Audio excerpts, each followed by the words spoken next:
Hey there. Welcome to another episode of Heart and Hustle, Visionary Healers, Movers, and Shakers. I am your host, Paulette Rees-Denis, here to bring you magic makers from around the globe, people who are creating change, who have small businesses, large businesses, hobbies, but they are creating the life of their dreams. And that, my friends, is what living is all about. So let us know how you like this episode. Please subscribe, and we'll see you there. Thanks for joining.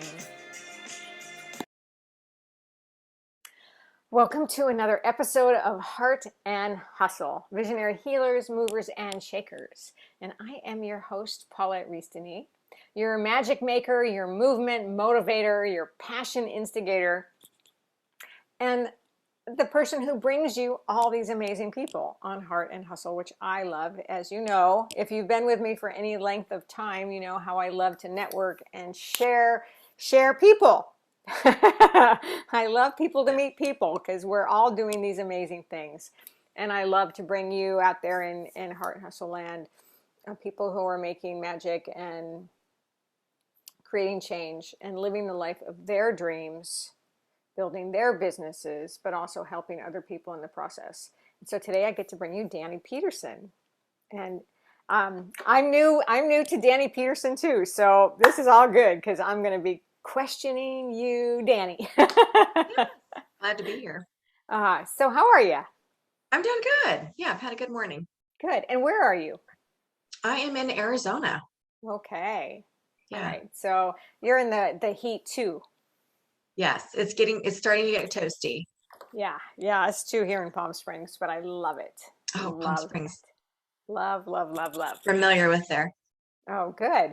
So, Dani, you are a coach, as am I, and you deal with people who've been through, I guess your big word is betrayal.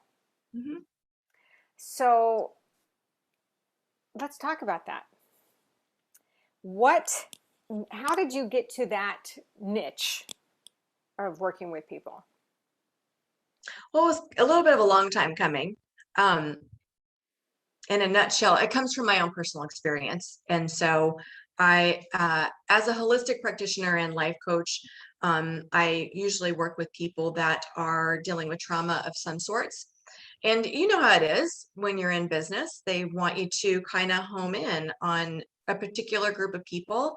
And I had a friend of mine ask, what can you speak to Mm, with authority and something that you know personally and I've experienced healing and recovery from, and betrayal is that. okay, so you want to talk a little bit about that and how that um, helped uh, what's the word I'm looking for? Helped shape your business. Sure. Well, I was a stay-at-home mom for like 20 plus years and then was forced into the workforce, I guess. And gosh, early 40s, I think, when in my age there, early 40s. And I was raising two kids, and all of that happened out of this disrupt in a marriage. Mm, And so I had already been in recovery at that time, just due to the nature of the relationship and my own struggles, his struggles.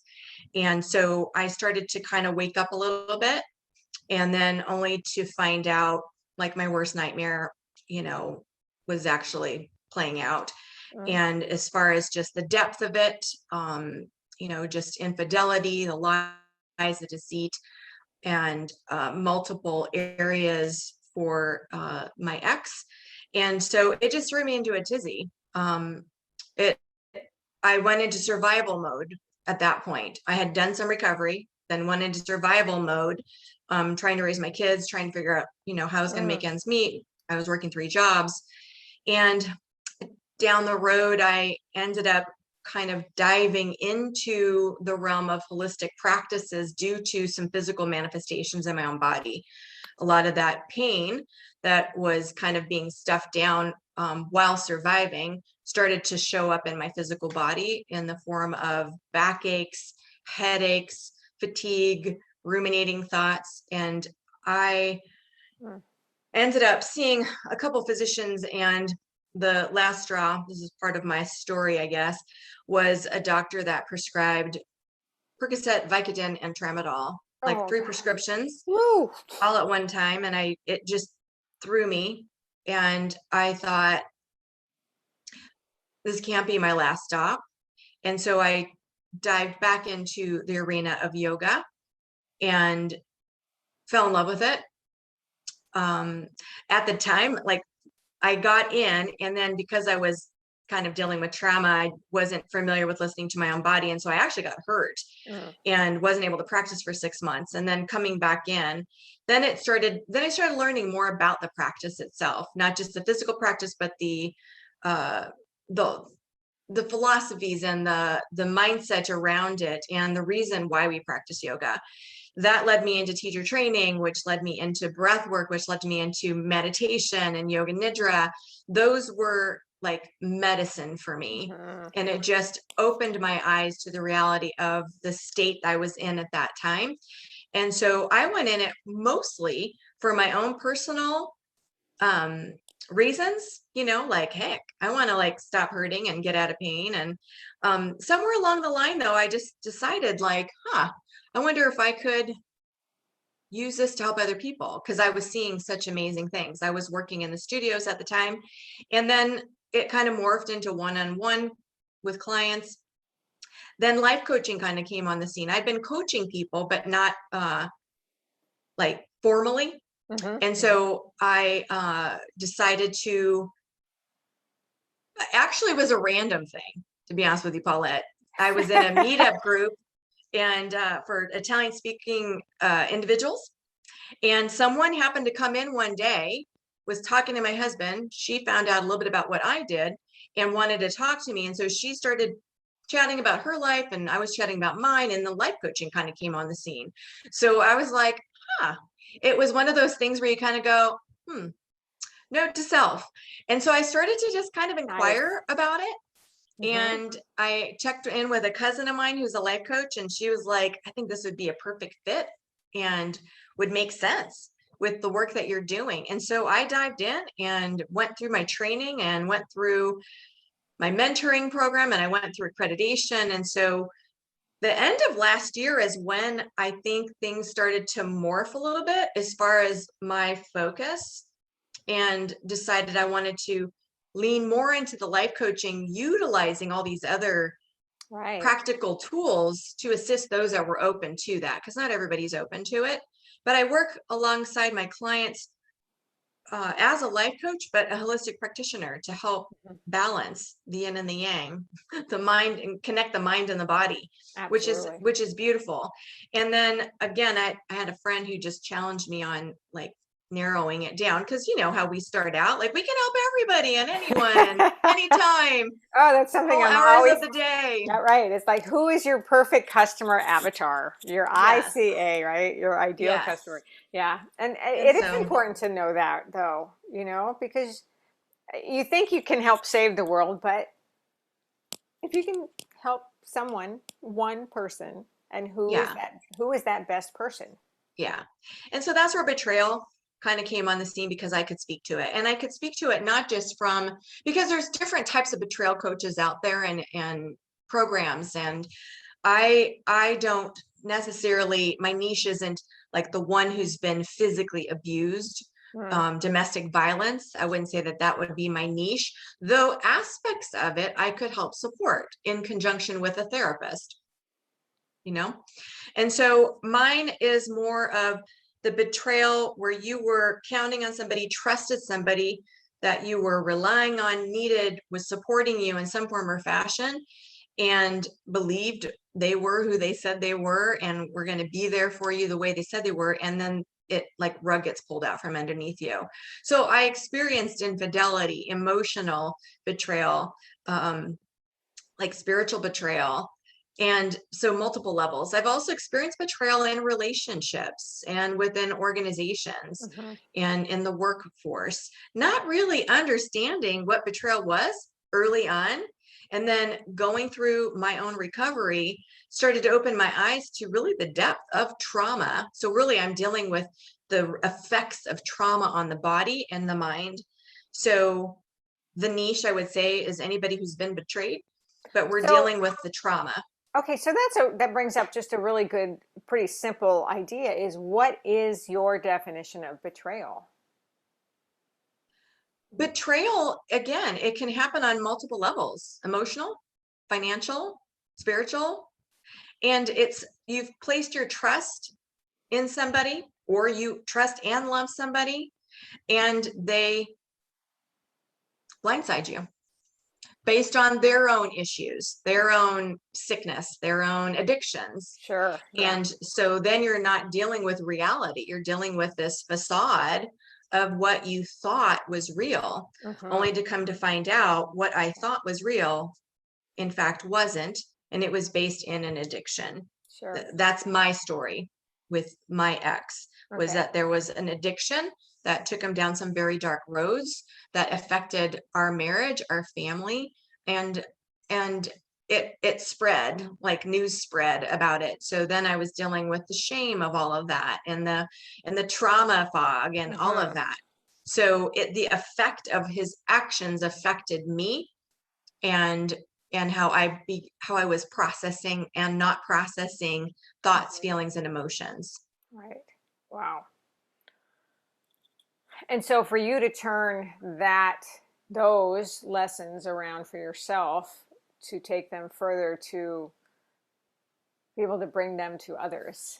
I mean, what a Yeah. beautiful thing. And I think that's a lot about what coaching is anyway, is we teach what we know or what we've experienced, and we're best at that because we've experienced it Hmm. in so many ways. Um, and that's not always the case, but I would say that's predominantly the case. And so as you've developed your business, and this speaks to your heart because you've been through this and you know what it's like to come out of it, right? Hmm. But what's been the hustle? What's been hard in establishing your business or your niche or reaching your people? Any of that? Well, I think it became a little bit deeper work. And Mm, so when I first started out, and the people that I like have on my email list and people that know me as a yoga instructor who does okay. breath work and meditation. So the work that I did in that was typically in studio, or I was like support on a workshop or a retreat. And it's morphed into, let's go a little deeper, you know, that the practice of yoga, there's the Western way of doing that. And then there's, more of this holistic approach, which kind of stems from the Eastern philosophies. And I am also bringing in my own spiritual, like spirituality is a huge piece of what I do. Now I meet people exactly where they are.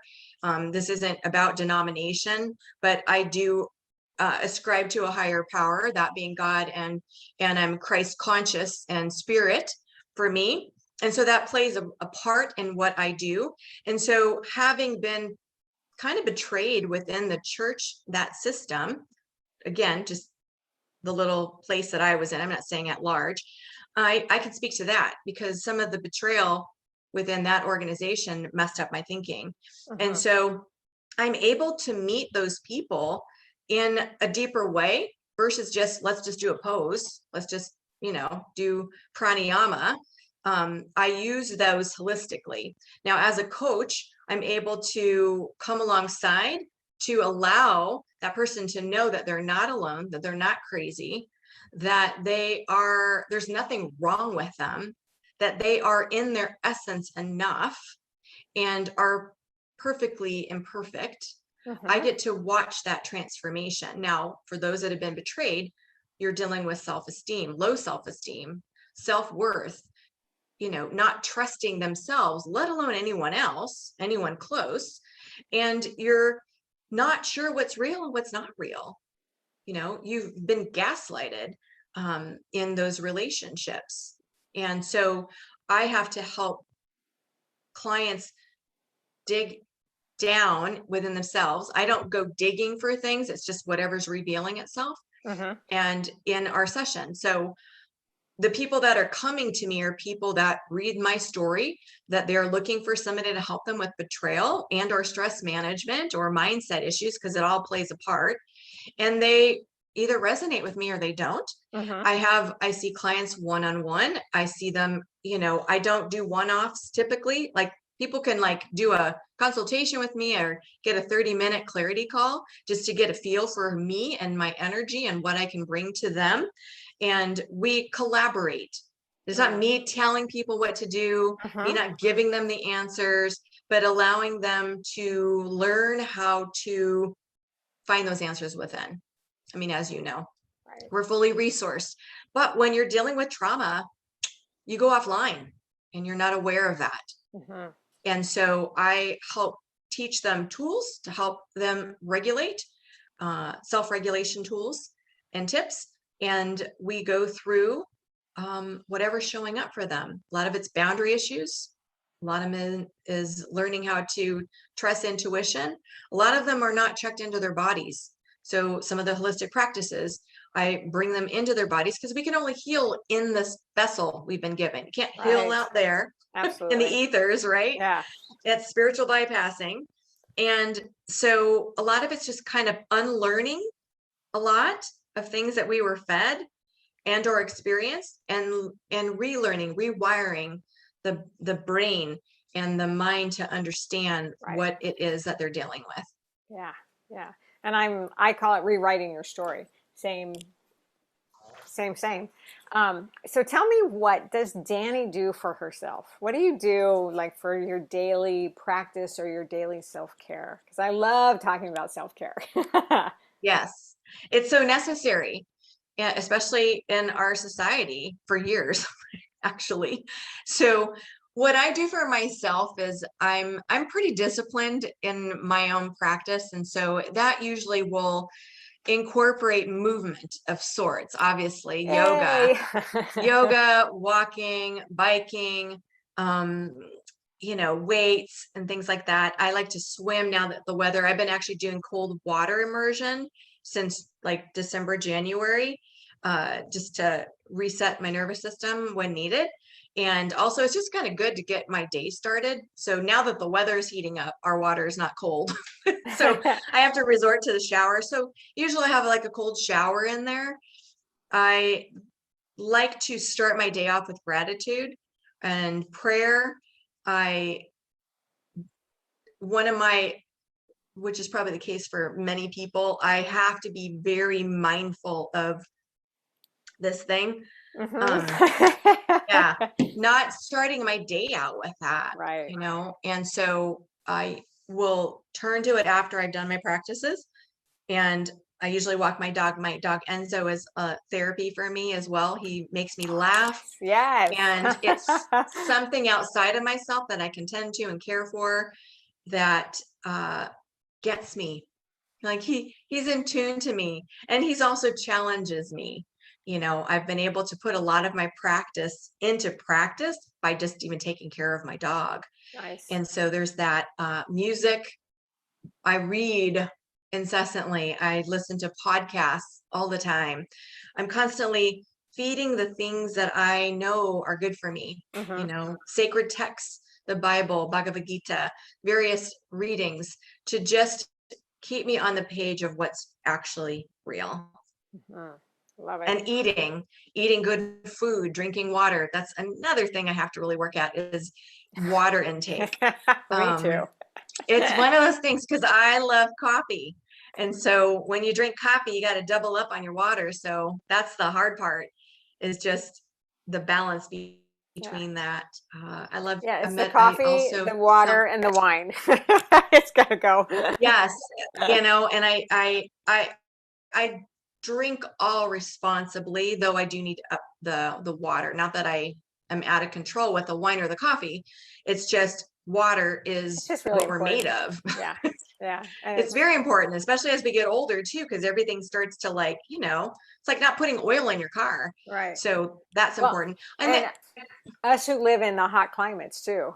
you bet, Yeah. because we're kind of in that kidney stone belt. So if you're not careful, kidney stones can be developed and all of that. But I also like to get massages. I'm new to the float tank. I just Oh. tried that for the first time. Oh, I have So not done that yet. Nah. yeah, I always give things at least like 3 to 4 tries Mm-hmm. before making a decision. Oh, good for you. Yeah. Yeah. I'm not going in any dark tank. I'll tell you that right now. Light. You can have light in there, you can have I music know. in there, or you can go complete, sensory deprivation if you want. So Mm-mm. you have options, and it's Yeah. not like you're stuck in this. You can get out at any time. Right. Yeah. But it was interesting. It was similar to a yoga nidra feel once I could get my mind to quiet down, Mm. and once I could kind of get myself comfortable, because you have to float, and like I don't have a curve in my neck, so I needed to make sure my neck was fine and lower back issues. So once I was able to find my location, then I was able to let go. Oh, So good. Nice. yeah. Nice. Well, it sounds like you have your daily patterns, your self-care in really good alignment and focus. I do my best. Priorities. Yeah, I do my best. And then there's days like every now and then I do like I try to do nothing. You know what I mean? Like just sleep, or like I love movies, mostly comedy or real life stuff. And I will, on my non-doing days, I'll go to town on chick flicks and just, Go like girl. give myself permission, because I'm a type A firstborn hyperachiever, so I'm always doing. Yeah. And for me to not do is part of my self-care, is That's to really just good. Actually, let go. I got that lesson this morning myself. So it was like, I think Yeah. I need to take a week off of nothing. Because I mean, I work 7 days a week. Even it might be just an hour here or this here, whatever. And it's like, I'm trying to not do technologies on Sundays. Yeah. And interestingly enough, too, I was listening to, I don't know, some radio, or I don't know if it was the news on TV. I just was getting ready and I had something on. And it's so important to balance, because they're saying people that work over 55 hours a week are prone to heart attacks, anxiety, stress, Oh, of all of course. that. Oh, of And course. so Yeah, just be yeah, mindful of that too. yeah, yeah. And I don't do that anymore. But it's just that there isn't a day because as an entrepreneur, and I oh, anyway, yeah. Yeah. And that's one of my things as an entrepreneur. Those that are entrepreneurs, the ones that I follow, they try to have a time where they're not doing, like Exactly. they shut down, like they stop working at 5, or their computer goes off at 7, or they have a day. I'm trying to make one of the weekends, like Sunday typically, just because that's how my week goes, where like I might just be doing stuff around the house and keeping it real simple, And watching but chick not flicks. working. Watching chick flicks if I want, That's but good. That's good. not doing work. Yes. Yeah. And I think, it is hard for entrepreneurs, or for me anyway. I mean, I'm also type A and workaholic, but not as much as I used to be, not like I used to be at all. Um, but it's still like, don't go to the computer. It can wait till tomorrow. Is it Yeah, urgent? Right? exactly. How urgent is it? How urgent are you?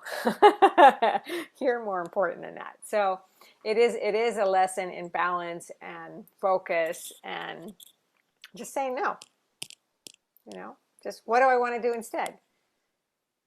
And I think that's a really good thing too, is like for entrepreneurs especially, is to have something outside of work. Yeah, I most mean, definitely. if you love your work, that's great, but that doesn't mean you still do it 24/7. Work Exactly. your work, Exactly. and so to have other things outside of that, and Yeah. like Travel. travel, like watching chick flicks, Yeah. and And I being mean, I cook all the time, you know, I just Yeah, I I dance do around my enjoy kitchen. cooking. Cook. Hmm. I'm a little But my crazy. husband and I will take short little trips, you know?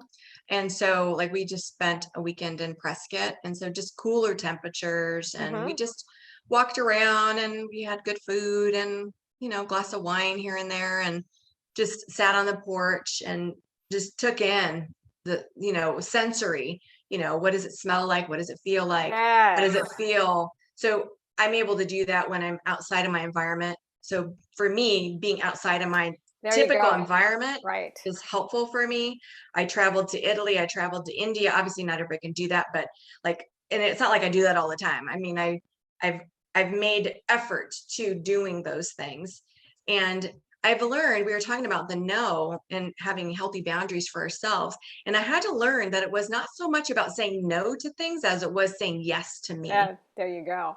That's and a saying great way to yes to frame that. things that are healthy and that are lining up with my goals and my beliefs and my, you know, standards and all of that. Saying yes to that and saying no, but more yes to me Yeah. and Great. what's feeding my soul. I love that. And that's a great way to end this. So did you hear that, people?